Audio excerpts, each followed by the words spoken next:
आइए आज एक बेहद दिलचस्प चर्चा शुरू करते हैं। आज हम जिस विषय को समझने वाले हैं वो डर, हमारी ड्यूटी और उस सेल्फ डाउट के बारे में है जो किसी को भी आगे बढ़ने से पूरी तरह रोक देता है। हम इस अनमोल स्रोत का विश्लेषण करेंगे और देखेंगे कि कैसे सदियों पहले मैदान जंग का एक किस्सा आज की डेट में हमारे डर और एंग्जाइटी का सबसे सटीक जवाब दे सकता है। तो सीधे उस दृश्य में चलते हैं। कुरुक्षेत्र का मैदान है। जरा कल्पना कीजिए, आसमान धूल से पूरी तरह भरा हुआ है। हजारों सैनिक आमने सामने खड़े हैं। घोड़ों की गरज, रथों की आवाज और हथियारों की झंकार। पूरा माहौल इतना टेंस है कि वहां सांस लेना भी भारी लगने लगे। और हम इस चर्चा में बिल्कुल उस मैदान के ठीक बीचों बीच खड़े हैं। इस विश्लेषण का पहला हिस्सा यहीं से शुरू होता है, योद्धा का टूटना और नतीजे के डर में पूरी तरह जकड़ जाना। अब यहाँ एक कमाल का पैराडॉक्स देखिए। एक ऐसी स्थिति आती है जहाँ दुनिया का सबसे ताकतवर योद्धा अचानक रुक जाता है। एक तरफ उसकी घबराहट है, हाथ बुरी तरह कांप रहे हैं, दिल की धड़कन तेज है, आंखों में आंसू हैं। और दूसरी तरफ डर का असली कारण है। सामने कोई टिपिकल दुश्मन नहीं है, बल्कि अपने सम्मानित गुरु, परिवार और दोस्त खड़े हैं। ये ब्रेकडाउन किसी फिजिकल कमजोरी की वजह से नहीं हुआ है, बल्कि इस बात का डर है कि इस जीत का अंजाम कितना भयानक होगा। ये पूरी तरह से एक इमोशनल और मेंटल ब्रेकडाउन है। और फिर आते हैं ये शब्द, गोविंद, मैं ये युद्ध नहीं लड़ सकता। जरा सोचिए, इन शब्दों में कितनी गहरी निराशा छुपी है। ये लाइन दिखाती है कि उस योद्धा ने पूरी तरह से सरेंडर कर दिया है, क्योंकि अपनों को मार कर मिलने वाली जीत का आखिर फायदा ही क्या। राजपाट, विजय, ये सब कुछ बिल्कुल बेमानी लगने लगता है।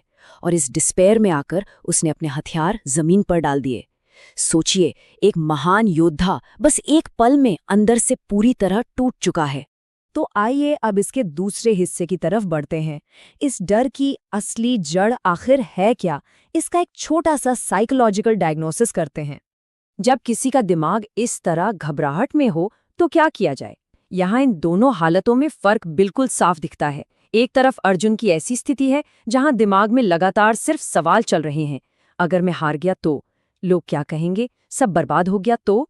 पर ठीक उसके विपरीत कृष्णा को देखिए, एकदम शांत, न कोई गुस्सा न चिंता, बस चेहरे पर एक हल्की सी मुस्कान है। ये क्लियरली दिखाता है कि एक सच्चा गाइड, एक सच्चा मेंटर बाहर चल रहे पैनिक से बिल्कुल भी प्रभावित नहीं होता।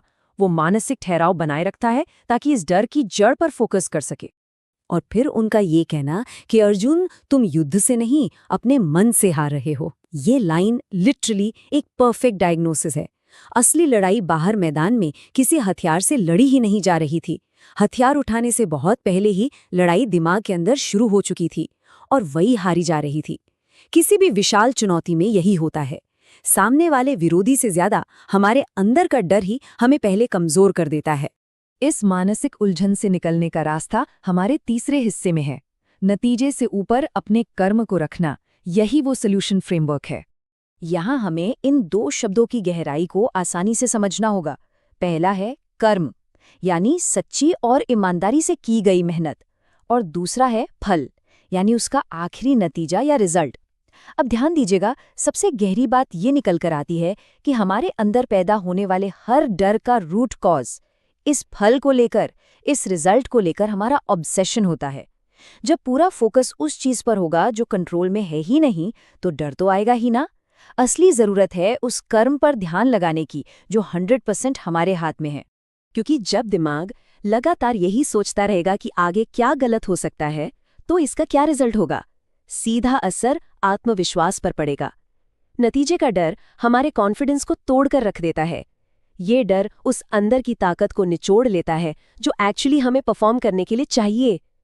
लेकिन जरा सोचिए, जब बिना किसी डर के पूरी ईमानदारी और मेहनत से काम किया जाता है, तो उस लगन को दुनिया की कोई ताकत हरा नहीं सकती। वो इंसान लगभग अनबीटेबल, यानी अजेय बन जाता है। अब देखते हैं कि ये चीज़ प्रैक्टिकली कैसे काम करती है। ये फ्रेमवर्क बहुत ही क्लियर और एक्शनेबल है। पहला कदम, सिर्फ और सिर्फ उस बात पर ध्यान लगाना जो अभी इस वक्त इमीडिएट ड्यूटी है। दूसरा कदम, जीत और हार को पूरी तरह से वक्त पर छोड़ देना, क्योंकि वो आने वाले वक्त के ही हाथ में है। और तीसरा कदम, चुनौतियों से भागने की जगह डर की आंखों में आंखें डालकर उसका सामना करना। बस यही 3 कदम हैं जो किसी भी मानसिक रुकावट को तोड़ने का काम करते हैं। और जब ये फ्रेमवर्क अप्लाई होता है तो आता है चौथा और सबसे अहम हिस्सा, मन पर विजय, द अल्टीमेट ट्रांसफॉर्मेशन। आइए फिर से उस मैदान को विजुअलाइज करते हैं। अचानक हवा तेज चलने लगी है। ये वही पॉइंट है जहां दिमाग का सारा शोर, सारी उलझन एक ऐसी नई और पॉजिटिव एनर्जी में बदलने लगती है जो सब कुछ बिल्कुल क्लियर कर देती है। आखिरकार ये बात पूरी तरह समझ आ जाती है कि हम इंसानों का काम, हमारी जिम्मेदारी सिर्फ अपना बेस्ट देना और मेहनत करना है। उसके आगे का रिजल्ट चाहे वो कुछ भी हो, वो ह्यूमन कंट्रोल से बाहर है। ये छोटा सा इंटरनल शिफ्ट किसी पहाड़ जैसे बोझ को दिमाग से हटाने जैसा था। और फिर ये प्रेरणादायक बात कि लेकिन जो इंसान अपने डर का सामना करता है, दुनिया उसी को याद रखती है। ये उस पूरी साइकोलॉजी को बदलने वाला एक फाइनल, बहुत ही तगड़ा पुश है। मुसीबतों से भागने वाला कभी इतिहास नहीं रचता। ये दुनिया हमेशा उसी को याद रखती है जो डरने के बावजूद वहीं डटकर खड़ा रहता है और अपनी उलझनों का डटकर मुकाबला करता है। इस ट्रांसफॉर्मेशन का आखिरी नतीजा क्या निकला? एक लंबी गहरी सांस ली गई और धनुष को वापस उठा लिया गया। अब डर की वजह से किसी के हाथ नहीं कांप रहे थे। आंखों का सारा कन्फ्यूजन, सारी घबराहट पूरी तरह से गायब हो चुकी थी और उसकी जगह एक नई आग, एक बेहतरीन हिम्मत और अटूट विश्वास ने ले ली थी।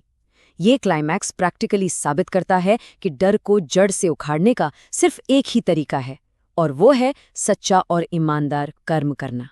तो इस पूरी चर्चा का सबसे बड़ा टेकअवे यही निकल कर आता है कि उस दिन मैदान पर जो जीत मिली, वो फिजिकली लड़ी गई लड़ाई की जीत नहीं थी। सबसे बड़ी विजय थी अपने ही अंदर के भय को, उस मानसिक आतंक को पूरी तरह हरा देना। जब एक बार अंदर का लड़ाका जीत जाता है तो बाहर उसके लिए कोई भी लड़ाई जीतना बिल्कुल नामुमकिन नहीं रह जाता। अगर हम इन बातों को आज की दुनिया में अप्लाई करें तो चाहे वक्त कितना भी बदल जाए, प्रॉब्लम्स और डर हमेशा आएंगे, पर असली विजेता वही है जो डर महसूस करने के बाद भी आगे बढ़ते रहते हैं। फेल होने का डर या लोग क्या कहेंगे का डर, इसे पीछे छोड़कर बस अपना एब्सोल्यूट बेस्ट देना ही सबसे जरूरी कड़ी है। क्योंकि ध्यान देने वाली बात यह है कि जब बिना रुके ईमानदारी के साथ मेहनत की जाती है तो सफलता को आखिरकार उस समर्पित कर्म के सामने झुकना ही पड़ता है। और इस विश्लेषण को खत्म करते हुए एक बेहद गहरा सवाल सामने आता है। जिंदगी की उन अनगिनत लड़ाइयों में जब भी निराशा या घबराहट आगे बढ़ने से रोके, तो सोचना सिर्फ ये है कि क्या आज उस नतीजे का डर जीतेगा या सच्ची और ईमानदार मेहनत उसका डटकर मुकाबला करेगी। चॉइस हमेशा मौजूद होती है और यही फैसला नतीजे को पूरी तरह बदल सकता है। इस आखिरी सवाल पर जरूर विचार कीजिएगा। धन्यवाद।